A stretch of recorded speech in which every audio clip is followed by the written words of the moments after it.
Since he was a child, Patrick had been saving and treating animals, and he knew for sure that in the future he would become a veterinarian. All the neighbours' cats, dogs, and even roosters were constantly under his watchful eye, but the forest dwellers also had enough of his attention.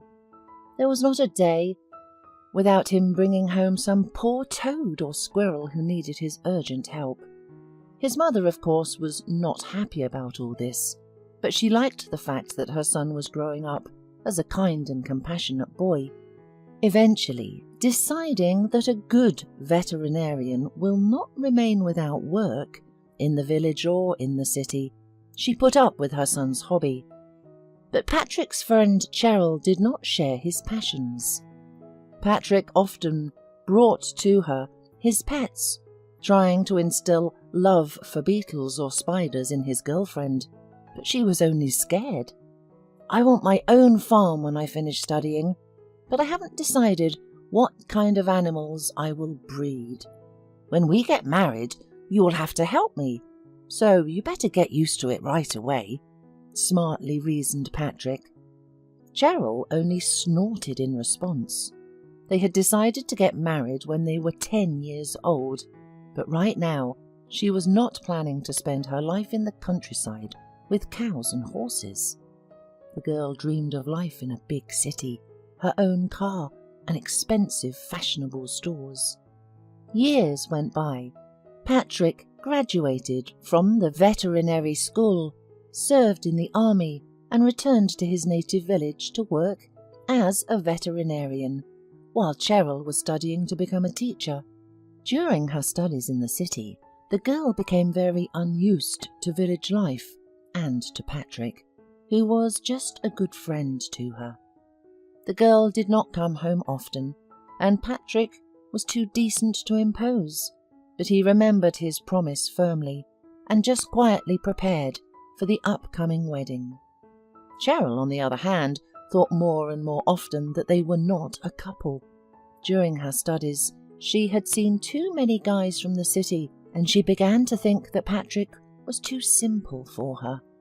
She finally realized this when she met Brandon, the opposite of her childhood friend.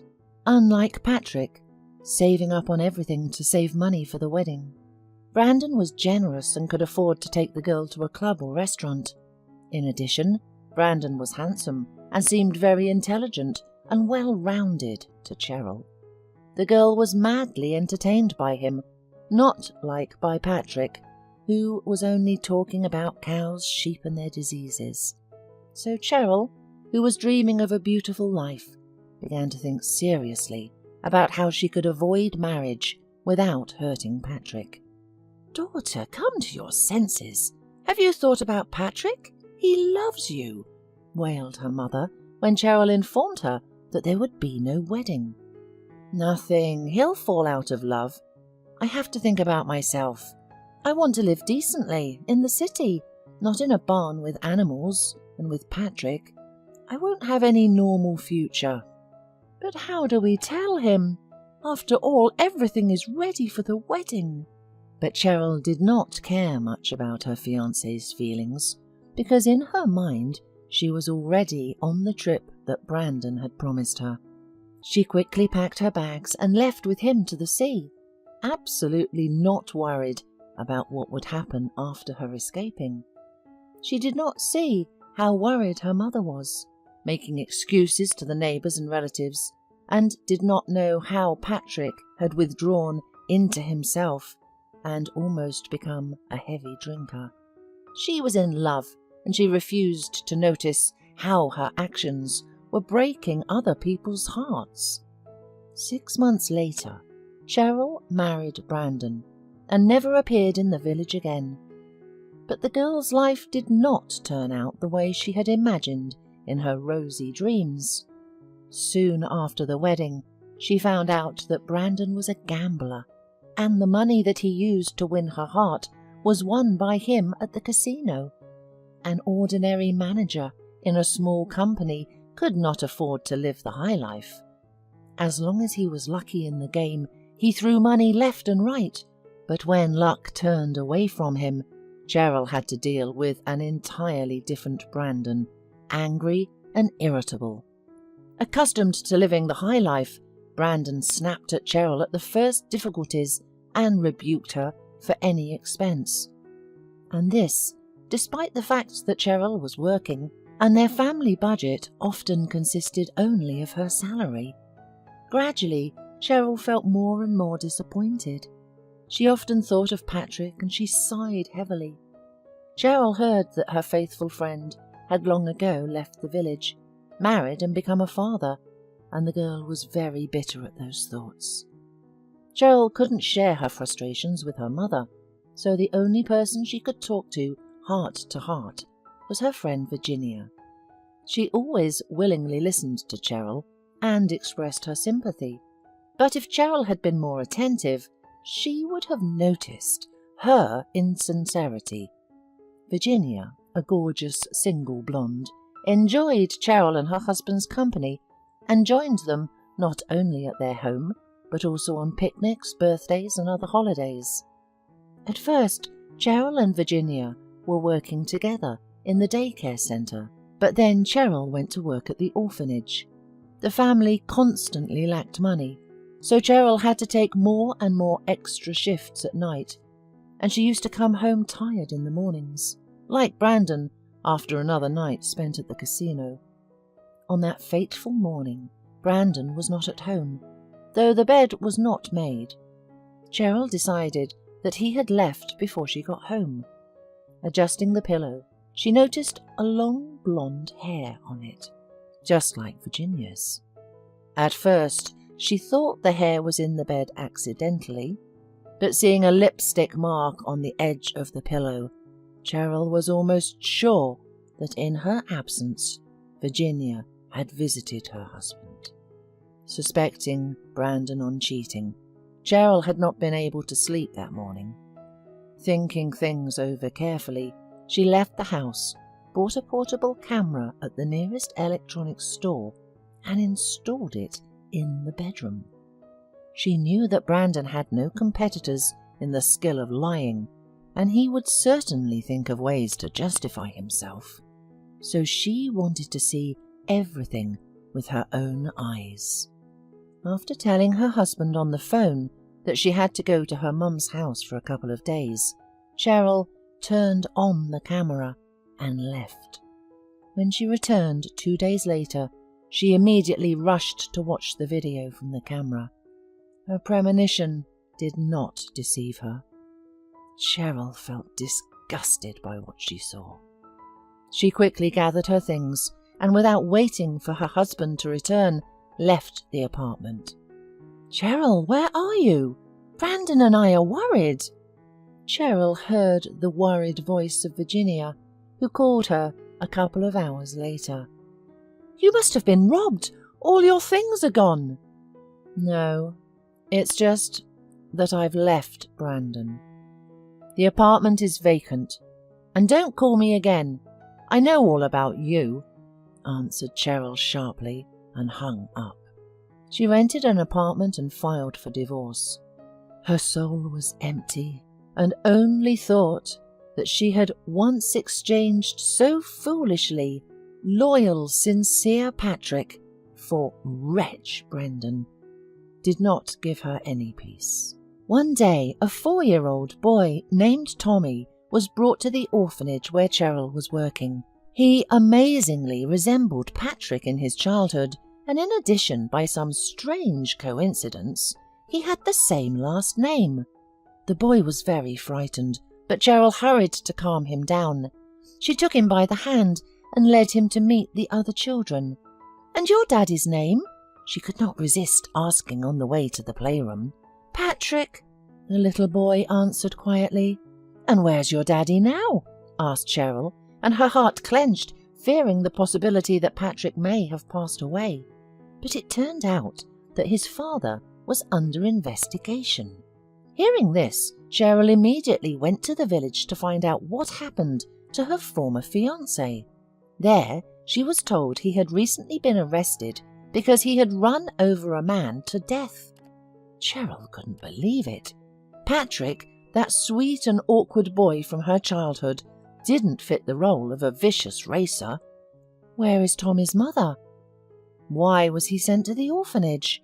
Cheryl asked Mrs. Ramirez, Patrick's neighbour. Yeah, she ran away with her lover as soon as Patrick had been arrested, and Patrick's mother died last year, and there was no one to leave the child with.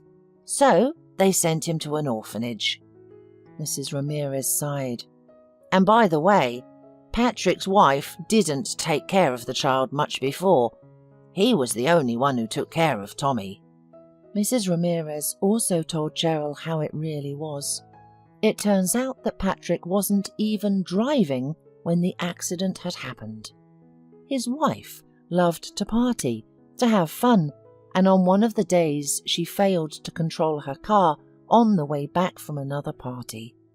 When she called him weeping, Patrick was in the village and asked Mrs. Ramirez's son Bob to give him a lift to the crash site and rushed to save his wife.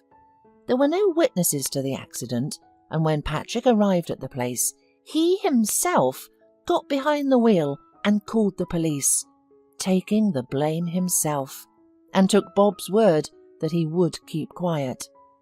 After listening to Mrs. Ramirez, Cheryl immediately realized that she was telling the truth. It was so much like Patrick to save even those who didn't deserve it at all. But Cheryl wasn't going to stand for such injustice and leave things as they were. She decided to talk to Bob and persuade him to testify truthfully to save Patrick from prison. Bob, understand. It would have been fine if his wife had stayed at home with her son and waited for Patrick from prison, but she ran away with her lover. For what should Patrick suffer and Tommy grow up in an orphanage? Cheryl had such a gaze that Bob immediately realized that she wouldn't stop at anything to prove Patrick's innocence. After agreeing with Bob, Cheryl hurried back to the orphanage and, after talking to the director, got permission to take Tommy to her home. The director was aware of her fight for the boy's father, so he wished her good luck in restoring justice. The next morning, Cheryl went to Patrick to persuade him to retract his original testimony. Looking into her childhood friend's eyes for the first time in years, Cheryl suddenly realized that she had missed him very much all this time. "Cheryl, is that you? Why have you come?" he asked in surprise. There was no dislike at all in his voice, but only weariness and annoyance that after so many years they had met in such an unpleasant place. "Patrick, I apologize for everything I've done. Believe me, I'm very sorry. I don't know if you can forgive me, but know that I will fight for you. Tommy is at my mum's right now, and I will do everything I can to get you to see each other sooner and never part again. I know the truth." "Cheryl, you don't have to," but the woman interrupted him. "You must agree to act. Your wife has abandoned you and your son, and neither you nor he deserves to suffer because of such a woman. Think, if not about yourself, then about your son. It will be bad for him without you. You may not forgive me, but promise me that you will not leave your son." "Okay, I agree to make an appeal. Are you sure it will be accepted?" "Let them try not to. With Bob's testimony, I'm confident of success."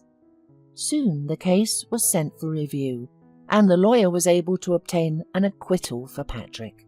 Once free, the first people Patrick saw were Cheryl and Tommy, who was pressing himself against the woman and trustingly holding her hand. There was so much love and tenderness in Cheryl's eyes that, when she rushed toward Patrick, without hesitation, enclosed her in his arms and pressed her tightly to his heart. "You are my saviour. Let's forget everything that came before, shall we? And if you don't mind, let's start all over again." Cheryl cried softly on Patrick's chest, and Tommy, though he didn't really understand what was going on, was also glad to see that Daddy was now with him again. They all returned to the village together and settled in Patrick's parents' house. After his wife's arrest, Patrick divorced her and immediately proposed to Cheryl.